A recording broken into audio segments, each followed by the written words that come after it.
Dr. Elena Vasquez crouched motionless in the Indonesian rainforest, her weathered hands steady despite the tremor of fear coursing through her veins. 20 meters away, a massive Sumatran tiger emerged from the emerald shadows, its amber eyes fixed directly on her. The predator's muscles rippled beneath its orange and black coat, each stripe a testament to evolution's perfect design for killing. Elena had spent 3 years studying this particular tiger, Raja, as she'd named him, from a respectful distance. Camera traps had captured his hunting patterns, his territorial markings, his solitary existence in this shrinking wilderness. But today was different. Today, Raja had approached her hide deliberately, systematically dismantling her carefully. Constructed barriers of branches and leaves. The tiger's massive paws made no sound on the forest floor as he drew closer. Elena could hear her own heartbeat thundering in her ears, could smell the musky scent of the apex predator. Every instinct screamed at her to run, but she remained perfectly still. Running would trigger the chase response, and no human could. Outrun a tiger? Raja stopped just 5 meters away, his great head tilted slightly as he studied her. Elena had seen this expression before in her footage, the calculating gaze of a predator assessing potential prey. But something else flickered in those golden eyes. Curiosity, perhaps, or recognition. Slowly, Elena reached into her backpack and withdrew a chunk of wild boar meat she'd prepared earlier, not as bait, but as an offering of respect. She placed it on the ground between them and retreated to her original position, never breaking eye contact.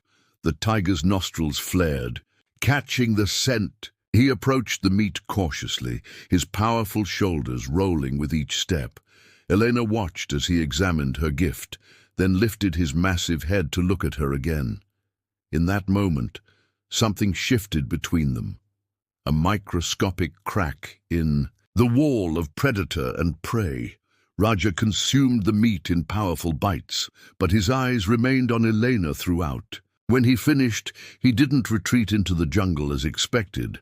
Instead, he settled into a crouch, his body language shifting from aggressive tension to watchful alertness. The message was clear. He was choosing to stay, choosing to acknowledge her presence not as threat or prey, but as something else entirely. Elena felt tears sting her eyes as she realized what was happening. After months of patient observation, of respecting his space and learning his patterns, Raja was offering her the rarest gift a wild predator could give, his tentative trust. As the afternoon light filtered through the canopy above, casting dancing shadows across the forest floor, Elena understood that this moment would change everything. She was no longer just an observer of the wild. She had become part of it, accepted by one of nature's most magnificent and dangerous creatures. The foundation of an impossible friendship had been laid in the silence between heartbeats, in the space where fear transforms into understanding. 3 weeks had passed since Elena's first direct encounter with Raja, and the tiger had begun appearing near her research camp with increasing frequency. Each visit felt like a test, a careful evaluation of her worthiness to share his domain. Elena understood that trust with a predator wasn't built through grand gestures, but through countless small moments of consistent behavior. This morning, she discovered Raja lying beneath the massive strangler fig tree that marked the boundary of her camp. His presence so close to her temporary home sent a clear message. He was claiming this space as neutral ground, a place where the ancient rules of predator and prey could be temporarily suspended. Elena moved about her morning routine with deliberate calm, preparing her equipment for another day of field research. She could feel Raja's eyes tracking her every movement, studying her patterns as intently as she had studied his. The tiger's tail twitched occasionally, the only sign of the internal struggle between instinct and emerging trust. As she organized, Her camera equipment, Elena began speaking in low conversational tones, not to the tiger directly, but as if sharing her thoughts with the forest itself. She described her observations, her concerns about the shrinking habitat, her admiration for the delicate balance of the ecosystem. Raja's ears swiveled toward her voice, and gradually his massive body began to relax. The turning point came when Eleanor accidentally knocked over her water bottle, sending it clattering across the rocky ground. The sudden noise should have sent Raja fleeing into the jungle, but instead he merely lifted his great head and fixed her with what could only be described as an amused expression. "Sorry about that," Elena murmured, and she could have sworn she saw the tiger's whiskers twitch, in what might have been the feline equivalent of a smile. Over the following days, Raja's visits became routine. He would arrive at dawn, positioning himself where he could observe Elena's activities while maintaining an escape route. Elena began leaving small offerings, not just meat, but interesting objects she found in the forest. Unusual stones, fragrant flowers, pieces of bark with interesting textures. The tiger would examine each gift carefully, sometimes carrying them away, sometimes leaving them untouched. Elena realized these exchanges weren't about the objects themselves, but about the ritual of giving and receiving, the slow construction of a relationship built on mutual respect. One evening, as the sun painted the sky in shades of amber and crimson, Raja did something extraordinary. Instead of retreating to his jungle sanctuary as darkness fell, he remained near the camp. Elena watched from her tent as the magnificent predator settled into the shadows, his form barely visible in the twilight. For the first time in her 3 years of research, Elena fell asleep to the sound of a tiger's breathing, the rhythmic rise and fall of the apex predator's chest, creating a strange lullaby in the Indonesian wilderness. She understood that Raja wasn't just visiting her space, he was protecting it, extending his territorial instincts to include her fragile human presence. The testing ground had become a sanctuary, and Elena had passed the most important examination of her life, earning the trust of a creature that had every reason to see her as either threat or prey. 2 months into their unprecedented relationship, Elena began to understand the subtle language of tiger communication. Raja's visits had evolved from cautious encounters to comfortable companionship, and she found herself learning to read the nuances of his body language as clearly as any human expression. The breakthrough came during the monsoon season, when torrential rains transformed the forest into a treacherous maze of muddy trails and swollen streams. Elena had been tracking a family of sun bears when she lost her footing on a rain-slicked log, tumbling into a deep ravine. Her ankle twisted painfully as she hit the rocky bottom, and she realized with growing panic that the steep walls made climbing out impossible. As darkness approached and the rain continued to fall, Elena's situation became desperate. She had no radio signal in the ravine, and her research team wouldn't expect her back until the following evening. The forest around her filled with the sounds of nocturnal predators, and she huddled against the rocky wall, fighting off hypothermia and fear. Then she heard it, a deep resonant call echoing through the ravine. Raja's voice, but not the aggressive roar of a hunting tiger. This was different, almost conversational, as if he were calling her name.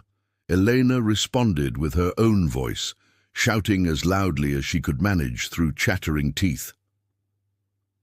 Bisa. Tiger appeared at the edge of the ravine like a guardian spirit, his massive form silhouetted against the storm-darkened sky.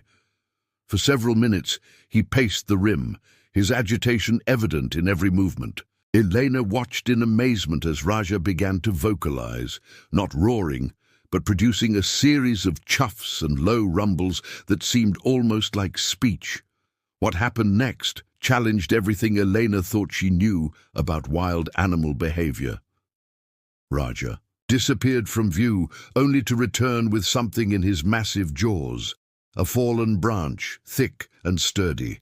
With careful precision, he began lowering it into the ravine, using his powerful neck muscles to guide it down toward Elena's position.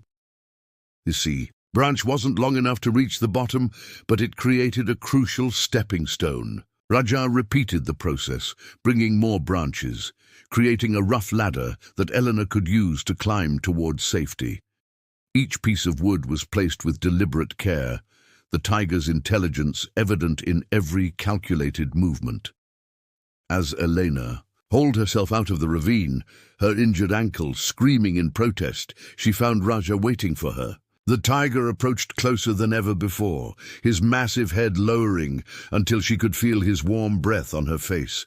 For a moment that stretched into eternity, predator and human existed in perfect understanding.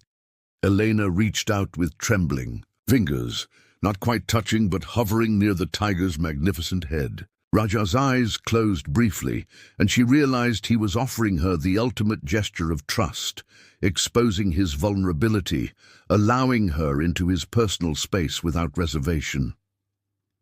The walk back to camp took hours, with Elena limping and Raja moving alongside her, matching her pace. Whenever her strength failed, the tiger would stop, his presence a constant source of comfort and protection. By the time they reached the research station, Elena understood that their relationship had transcended the boundaries between species. She was no longer just studying a wild tiger. She had become part of his world, accepted as a member of his singular pride. The poachers arrived during the dry season, when the forest paths were accessible to their vehicles and the reduced water sources made tracking animals easier. Elena first noticed the signs: unusual tire tracks, the acrid smell of cigarette smoke in areas where no humans should venture, and most tellingly, the absolute silence of the forest creatures who had learned to fear the approach of armed men. Raja sensed the danger immediately. His behavior changed from relaxed companionship to hyper-vigilant alertness. He began appearing at Elena's camp at odd hours, his massive form materializing from the jungle with urgent energy. His vocalizations became more frequent and varied, as if he were trying to communicate something crucial. Elena's worst fears were confirmed when she discovered freshly set snares along Raja's usual hunting routes. The poachers weren't just opportunistic hunters. They were specifically targeting the tiger, probably having spotted him through their surveillance of the area.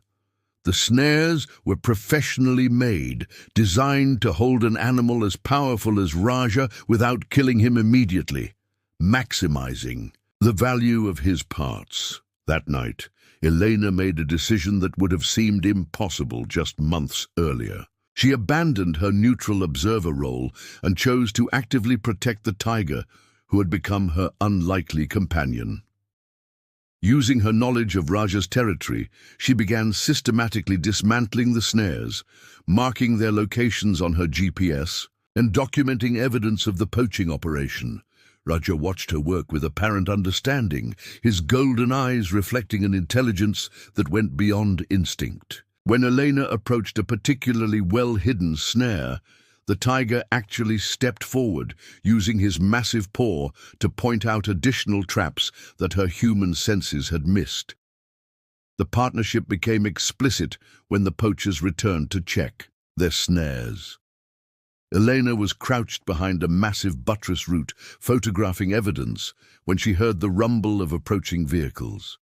She had seconds to hide before armed men emerged from their truck, speaking in hushed, angry tones about their destroyed traps. Raja materialized from the jungle like a force of nature, positioning himself between Elena and the poachers. The men froze at the sight of the massive tiger, their weapons momentarily forgotten in the face of such magnificent predatory power.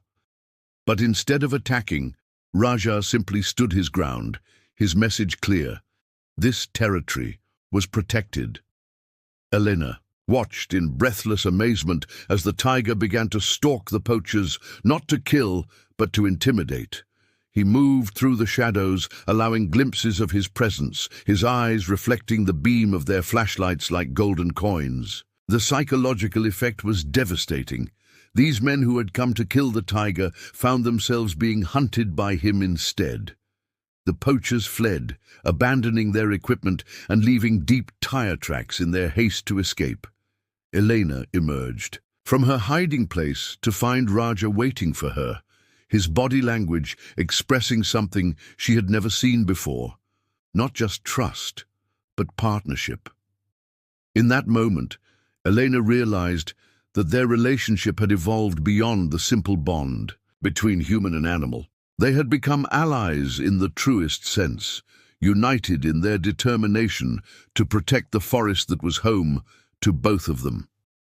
The tiger had not only trusted her with his life, he had trusted her with his mission to defend his territory. Chakra, ultimate test, had been passed by both species, and their bond had been forged in the crucible of shared danger. 1 year after their first encounter, Elena stood at the edge of a clearing where something extraordinary was unfolding. Raja lay in the dappled sunlight, completely relaxed, while 2 tiger cubs tumbled playfully nearby. The female tiger, Raja's mate, watched from the shadows with cautious but not hostile eyes. Elena had discovered the den site 3 weeks earlier, and her heart had nearly stopped when she realized what Raja was showing her.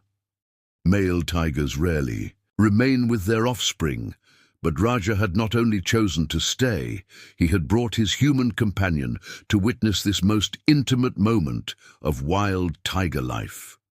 The cubs, now about 4 months old, displayed none of their parents' learned wariness of humans. They approached Elena with the fearless curiosity of young animals who had never known humans as anything but benign presence. When the smaller cub actually brushed against her leg, Elena felt tears streaming down her face. This was Raja's ultimate gift, not just his own trust, but the trust of his family. He was teaching his cubs that this particular human was safe, passing down through tiger generations the unprecedented knowledge that some humans could be allies rather than enemies.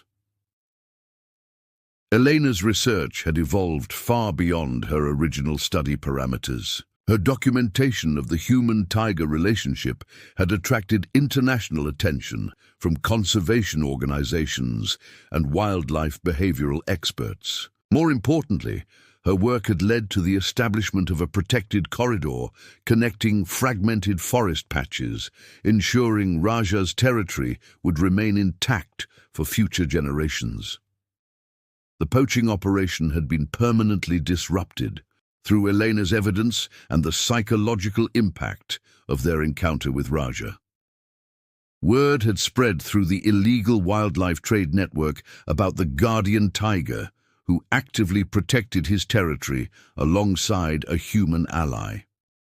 The forest had become too dangerous, too unpredictable for their operations.